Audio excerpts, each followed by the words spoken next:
এই 18 মাসে কোনো সংস্কার হয়নি। ইচ্ছা করলে অনেক কিছুই করা যেত না? করা যেত তো? এই সংস্কার প্রস্তাব এটা স্রেফ একটা খেলা। কি খেলা? টাইমটা পাস করার জন্য। সংস্কার করার বিন্দুমাত্র ইচ্ছা এই সরকারের ছিল না বা এই সরকারের পেছনে যারা ছিল তাদের ছিল না। সো এই অধ্যাদেশ কিভাবে হয়েছে না হয়েছে এটা রাজ্জাকে ভাই জানে, আপনিও জানেন, আমিও জানি। উপরে যা বলা হচ্ছে সব ফরমাল কথাবার্তা, জি। এছাড়া আর কিছু এই না। অতএব তারা এই লাইনে যায়নি, ১ম এ শপথ নেয়নি, পরবর্তীতে গেছে এবং জামাত এবং এনসিপি বরং শপথ নিয়ে প্যাঁচটা আরো বেশি লাগিয়ে দিয়েছে। ঐতিহাসিক নির্বাচন ও গণভোটের পর গণতন্ত্রের পথে হাঁটছে বাংলাদেশ। নতুন সরকার দায়িত্ব গ্রহণের পর দেশের প্রতিটি সেক্টর গুছিয়ে নেওয়ার কাজ করছে। তবে ২৪শে জুলাই আন্দোলনের মধ্য দিয়ে আসা অন্তর্বর্তী সরকারের সময়টাতে বিভিন্ন অধ্যাদেশ এখন সামনে আসছে। জুলাই সনদ বাস্তবায়ন ও গণভোটের মতো অধ্যাদেশগুলোর পাশাপাশি নির্বাচনের পর সংবিধান সংস্কার পরিষদের শপথের বিষয়টিও বেশ আলোচিত হচ্ছে।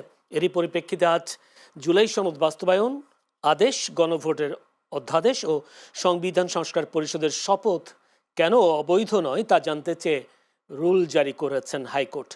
জুলাই সনদ, গণভোট ও সংবিধান সংস্কার পরিষদের বৈধতা চ্যালেঞ্জ করে হাইকোর্টে রিটকারী আইনজীবীর মতে সংবিধান অনুযায়ী রাষ্ট্রপতির আদেশে সংবিধান সংস্কারের কোনো সুযোগ নেই। অন্যদিকে রিটের বিপক্ষের আইনজীবীরা বলছেন গণভোট অধ্যাদেশ অসাংবিধানিক হলে ত্রয়োদশ জাতীয় সংসদ নির্বাচন নিয়েও প্রশ্ন উঠবে।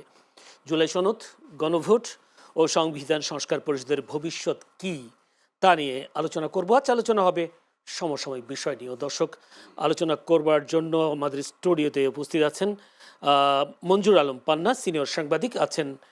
মঞ্জুর আলম পান্না, আপনাকে অসংখ্য ধন্যবাদ সময় দেওয়ার জন্য। জি। আছেন আবু রাজ্জাকি, সিনিয়র আইনজীবী, Bangladesh supreme court. Winner Razzaqi, আপনাকে অসংখ্য ধন্যবাদ। দর্শক, আজকে আমরা আলোচনার বিষয় নির্ধারণ করেছি প্রসঙ্গ জুলাই সনদ ও গণভোট। আর পুরো অনুষ্ঠান জুড়ে আপনাদের সাথে আছি আমি জয়নুল আবেদিন। একটু যেতে চাই প্রথমেই, যেহেতু একজন সাংবাদিক আমাদের সাথে আছেন, এই খবরটা, যে খবরটা দিয়ে আমি শুরু করেছি সেই খবরটা সম্পর্কে তার কাছ থেকে একটু জানিয়ে আসতে চাই। মঞ্জু আলম পান্না, কি দেখছেন জুলাই সনদ বাস্তবায়ন, গণভোট অধ্যাদেশ, সংবিধান সংস্কার পরিষদ এর শপথ, এই তিনটা বিষয় আজকে সামনে এসেছে। হাইকোর্টের রায় বা হাইকোর্টের রুল বলেছেন এটা কেন অবৈধ নয়, এভাবে রুল জারি করেছেন। আপনি ভবিষ্যৎ কি দেখছেন? আপনি তো আমাকে মার পেছে ফেলে দিয়েছেন ইচ্ছাকৃতভাবে। যেহেতু একজন বিজ্ঞ আইনজীবী রয়েছেন, তাকে না দিয়ে ১ম ফ্লোর আমাকে দিয়েছেন। যাই হোক, বুঝতে পারছি কোনো ধরনের আন্ডার টেবল এগ্রিমেন্ট হয়ে আছে রাজাকে ভাইয়ের সঙ্গে। যাই হোক, হ্যাঁ, এখন বিষয় হচ্ছে যে শুনুন, যেহেতু আদালতের বিষয়, বেশি কিছু না বলাই ভালো। আবার বলতে গেলে আদালত কন্ট্রোলের মধ্যে পড়ে যাব।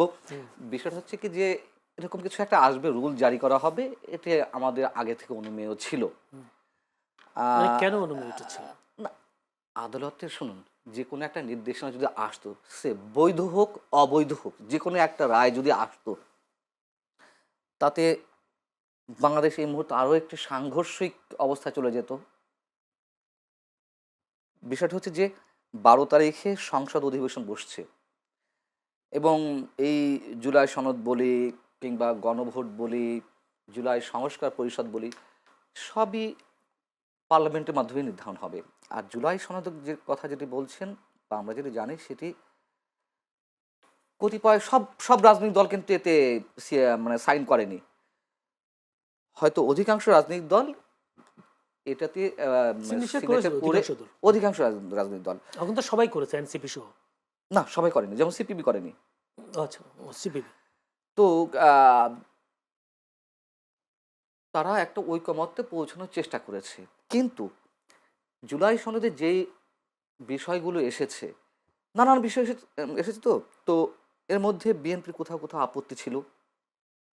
হয়তো তারা টাইমটা পাস করার জন্য, যেকোনোভাবে নির্বাচনটি আদায় করার জন্য তারা বলেছে হ্যাঁ, হ্যাঁ।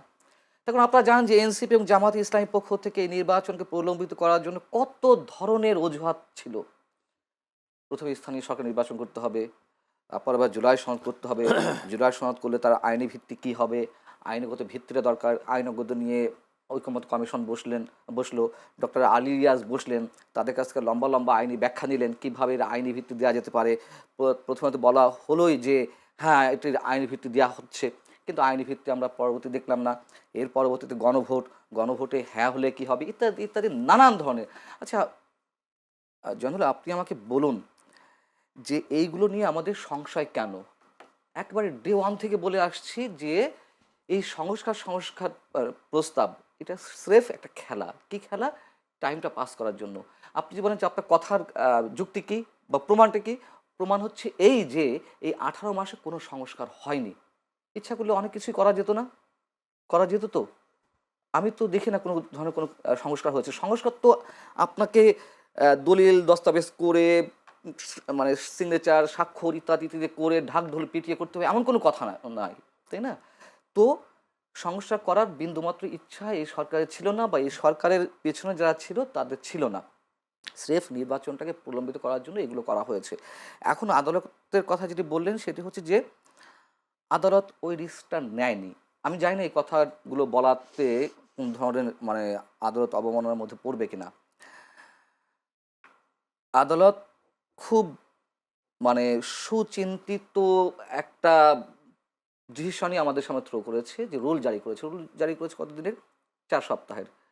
ধরে নিলাম যে 2 সপ্তাহেরও করত, তাতে কি হতো? 12 তারিখে সংসদ অধিবেশন বসছে। ওই সংসদ অধিবেশনে নির্ধারণ হবে যে গণভোটের পক্ষে বিএনপি আছে কিনা, অথবা হ্যাঁ ভোট জয়যুক্ত করার মাধ্যমে যেসব আদেশ আইনে পরিণত হওয়ার কথা, অধ্যাদেশ, সেগুলো তারা করতে চায় কিনা। বিএনপির যেহেতু অনেক ক্ষেত্রে আপত্তি ছিল, আমি আবারও সে প্রথম কথা চলে আসি, সেই সব জায়গাগুলো তারা টাচ করবে না, তারা করবে না। তাদের ব্রুট মেজরিটি রয়েছে, তারা ওগুলো করবে না। স্রেফ আপনি লিখে রাখুন, আপনি লিখে রাখুন ওই সংবিধান সংস্কার পরিষদের সদস্য হিসেবে তারা তো শপথ নেয়নি, এবং এটি সংবিধান কোথাও লেখাও নেই সংবিধান সংস্কার পরিষদ হিসেবে কোনো কিছু গঠিত হতে পারে। অতএব তারা এই লাইনে যায়নি, প্রথমে শপথ নেয়নি, পরবর্তীতে গেছে। এবং জামাত এবং এনসিপি বরং শপথ নিয়ে প্যাচটা আরো বেশি লাগিয়ে দিয়েছে। অতএব আদালত যে রায়টি দিয়েছে, কিরকম প্যাচটা? আচ্ছা, এই যে তারা দুটি বিষয়ে ওথ নিয়েছে, দুটি বিষয়ে ওথ নেওয়ার বিষয়টি সংবিধানে কোথায় আছে? এই নির্বাচন তো সংবিধান মেনে হয়েছে। তো প্রধান নির্বাচন কমিশনের কি এগুলো বুঝতেন না, বা নির্বাচন কমিশন বুঝতেন না এগুলো? বুঝতেন, যেদিকে পাল্লা ভারী তাদেরকে ফাঁদে তারা, ফেলেছে। হ্যাঁ, আমাদের এই যে গত 4-5টা নির্বাচন কমিশন তো সব ওই কাজগুলোই করেছে। হ্যাঁ, এই দেখবেন যে আওয়াল কমিশন কিংবা শামসুল হুদা কমিশন কিংবা রকিব হুদা কমিশন সম্পর্কে এখন যত কথা আমরা বলছি, যত অভিযোগ জানাচ্ছি, এই বিএনপি থাকতে এই নির্বাচন কমিশনের বিরুদ্ধে বিভিন্ন ধরনের কথা উঠাবে। দুদকের কমিশনারকে পদত্যাগ করতে হয়েছে না? আচ্ছা, কমিশনারদের মানে দুদকের কে চেয়ারম্যান এবং কমিশনার, তিনজন। এর আগে আরও অনেকে পদত্যাগ করেছেন, যেটা আমরা দেখেছিলাম 5 আগস্টের পর একে একে সব পদত্যাগ করছেন বিভিন্ন সংস্থার, স্বায়ত্তশাসিত বা সরকারি সংস্থার।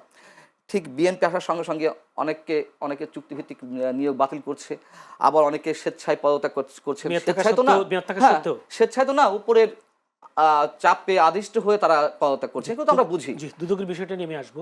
হ্যাঁ, যদি এই জায়গায় যদি বলেন যে আসলে ওই সময়টা যেন অন্তর্বর্তী সরকার যে পিরিয়ডটা, ওই পিরিয়ডটা তো পার্লামেন্ট ছিল না, তাহলে এই সব বিষয়গুলো সিদ্ধান্তটা কারা নিত? 133টা অধ্যাদেশ জারি হয়েছে। জি। 133টার মধ্যে শাহাবুদ্দিন সাহেব আমাদের রাষ্ট্রপতির সিগনেচারের মাধ্যমে তো অনেক কিছু হয়েছে। তিনি কোন প্রক্রিয়া সিগনেচার দিয়েছেন এটা আপনিও জানেন, আমিও জানি। কোন ধরনের তাপের মধ্যে থেকে তাকে দিতে হয়েছে। সো এইগুলো না পুরনো হিসাব, মানে পুরনো কথা আবার নতুন করে বলতে হচ্ছে প্রসঙ্গক্রমে। তো আপনার কি মনে হয় যে সবগুলোই শতপ্রণোদিত হয়ে রাষ্ট্রপতি করেছেন? রাষ্ট্রপতি কোনো ক্ষমতা ছিল না। আর এই 18 মাস তো কোনো ক্ষমতাই ছিল না। এর আগে যে সাংবিধানিক একটু মান সম্মান ছিল, এই 18 মাস তার বিন্দুমাত্র ছিল না। অর্থাৎ এক ধরনের অস্ত্রের মুখে তাকে করতে হয়েছে সবকিছু। সো এই অধ্যাদেশ কিভাবে হয়েছে না হয়েছে এটা রাজ্যকে ভাই জানে, আপনিও জানেন, আমিও জানি। উপরে যা বলা হচ্ছে সব ফর্মাল কথাবার্তা, এছাড়া আর কিছু না। ধন্যবাদ আপনাকে।